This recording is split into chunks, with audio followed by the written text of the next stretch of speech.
Assalamualaikum warahmatullahi wabarakatuh. Perkenalkan, nama saya Revanda Alvanur Rahman, NIM E 2019-2198 dari Fakultas Ekonomi Bisnis Islam, Prodi Ekonomi Syariah 5. Baik, di sini saya akan menanggapi atau menambahkan tugas yang diberikan oleh Bapak Abdul Wadud Nafis LC MEI, yaitu tentang ekonomi tertutup dengan kebijakan pemerintah. Pengertian ekonomi tiga sektor. Ekonomi tiga sektor adalah perekonomian yang meliputi kegiatan dalam sektor perusahaan, rumah tangga, dan pemerintah. Dengan demikian, menganalisis perekonomian tiga sektor pada hakikatnya akan diperhatikan peranan dan pengaruh pemerintah ke atas kegiatan dalam suatu perekonomian. Yang pertama, campur tangan pemerintah dalam perekonomian menimbulkan dua perubahan penting dalam proses penentuan keseimbangan pendapatan nasional, yaitu pungutan pajak yang dilakukan pemerintah akan mengurangi pengeluaran agregat melalui pengurangan atau konsumsi rumah tangga. Pajak memungkinkan pemerintah melakukan perbelanjaan dan ini akan menaikkan perbelanjaan agregat. Kedua, aliran pengeluaran atau pendapatan ini akan mengubah pola aliran pendapatan dalam perekonomian. Dalam ekonomi tiga sektor belum terdapat kegiatan mengekspor dan mengimpor, oleh sebab itu ekonomi tiga sektor dinamakan juga ekonomi tertutup. Aliran pendapatan dan syarat keseimbangan. Aliran pendapatan dan pengeluaran. Campur tangan pemerintah dalam perekonomian akan menimbulkan tiga jenis aliran baru dalam sirkulasi aliran pendapatan. Tiga jenis aliran yang baru tersebut adalah yaitu pembayaran pajak oleh rumah tangga dan perusahaan kepada pemerintah. Yang kedua, pengeluaran dari sektor pemerintah ke sektor perusahaan. Aliran ini menggambarkan nilai pengeluaran pemerintah ke atas barang-barang dan jasa yang diproduksikan oleh sektor perusahaan. Dan yang ketiga, aliran pendapatan dari sektor pemerintah ke sektor rumah tangga. Aliran itu timbul sebagai akibat dari pembayaran ke atas konsumsi faktor-faktor produksi yang dimiliki sektor rumah tangga oleh pemerintah. Pembayaran oleh sektor perusahaan sekarang dapat dibedakan menjadi dua jenis, yaitu yang pertama, pembayaran kepada sektor rumah tangga sebagai pendapatan faktor-faktor produksi dan pembayaran pajak pendapatan perusahaan kepada pemerintah. Pendapatan yang diterima rumah tangga sekarang berasal dari dua sumber. Yang pertama, dari pembayaran gaji dan upah, sewa, bunga dan utang oleh perusahaan dan bunga dan utang oleh perusahaan. Dan yang kedua, dari pembayaran gaji dan upah oleh pemerintah. 2. Syarat keseimbangan. Keseimbangan Y sama dengan AE atau Y sama dengan C plus I plus G. Y penawaran agregat dan AE pengeluaran agregat. C konsumsi rumah tangga, I investasi perusahaan, dan G pengeluaran pemerintah membeli barang dan jasa. Y sama dengan C plus S plus T atau setiap pendapatan nasional.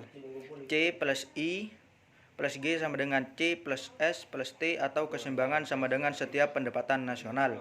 Jika C dikurangi dari setiap ruas, maka dalam perekonomian tiga sektor I dan G adalah suntikan keadaan sirkulasi aliran pendapatan, sedangkan S dan T adalah kebocoran. Sebagai kesimpulan, dapatlah dirumuskan bahwa dalam perekonomian tiga sektor yang mencapai keseimbangan akan berlaku keadaan I plus G sama dengan S plus T. Kemudian yaitu jenis-jenis pajak. Yang pertama, pajak objektif, yaitu pajak yang dikenakan berdasarkan aktivitas ekonomi. Para wajib pajak misalnya PPN dikenakan kepada mereka yang membeli barang dan jasa kena pajak. Yang kedua, pajak subjektif, pajak yang dipungut dengan melihat kemampuan wajib pajak, misalnya pendapatan. Jika pendapatan makin besar, maka beban pajaknya makin besar. Yang ketiga, pajak langsung, jenis pungutan pemerintah yang secara langsung dikumpulkan dari pihak wajib membayar pajak, atau pajak yang secara langsung dipungut dari orang yang berkewajiban untuk membayar pajak.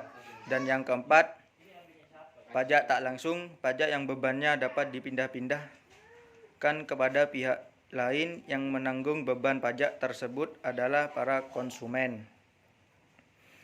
Kemudian bentuk-bentuk pajak pendapatan. Pajak agresif, sistem pajak yang persentasinya menurun apabila pendapatan yang dikenakan pajak menjadi bertambah tinggi.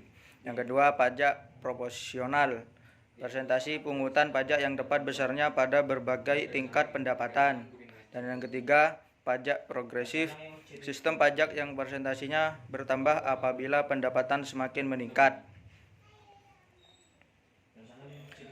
Kemudian, efek pajak terhadap konsumsi dan tabungan. Setiap pemungutan pajak akan menimbulkan perubahan terhadap pendapatan disposable atau YD. Pajak sebanyak T akan menyebabkan pendapatan disposable turun sebanyak T. Kemusrotan pendapatan disposable akan mengurangi konsumsi dan tabungan RT. Jumlah konsumsi dan tabungan akan berkurang adalah sama dengan pengurangan pendapatan disposable. Kemudian pengeluaran pemerintah. Pajak yang diterima pemerintah akan digunakan untuk membiayai berbagai kegiatan pemerintah. Di negara-negara yang sudah sangat maju, pajak adalah sumber utama dari pembelanjaan pemerintah. Sebagai dari pengeluaran pemerintah adalah untuk membiayai administrasi pemerintahan dan untuk membiayai kegiatan-kegiatan pembangunan, membayar gaji pegawai-pegawai pemerintah, membiayai sistem pendidikan dan kesehatan rakyat, membiayai pembelajaran untuk angkatan bersenjata, dan membiayai berbagai jenis infrastruktur yang penting. Artinya, dalam pembangunan adalah beberapa bidang penting yang akan dibiayai pemerintah. Penentu-penentu pengelolaan pemerintah. A. Proyeksi jumlah pajak yang diterima. Dalam menyusun anggaran belanja, pemerintah harus terlebih dahulu membuat proyeksi mengenai jumlah pajak yang akan diterimanya. Makin banyak jumlah pajak yang akan dikumpulkan, makin banyak pula perbelanjaan pemerintah yang akan lakukan. B. Tujuan-tujuan ekonomi yang ingin dicapai. Mengatasi masalah pengangguran, menghindari inflasi, dapat mempercepat pembangunan ekonomi. Untuk mempercepat kegiatan tersebut, seringkali membelanjakan uang yang lebih besar dari pendapatan yang diperoleh oleh pajak. Dan yang C. Pertimbangan politik dan keamanan. Pertimbangan politik dan kestabilan negara selalu menjadi salah satu tujuan penting dalam menyusun anggaran belanja pemerintah. Kekacauan politik, keamanan, keadaan seperti itu akan menyebabkan kenaikan perbelanjaan pemerintah yang sangat besar. Baik, cukup itu yang bisa saya sampaikan. Kurang lebihnya mohon maaf. Wassalamualaikum warahmatullahi wabarakatuh.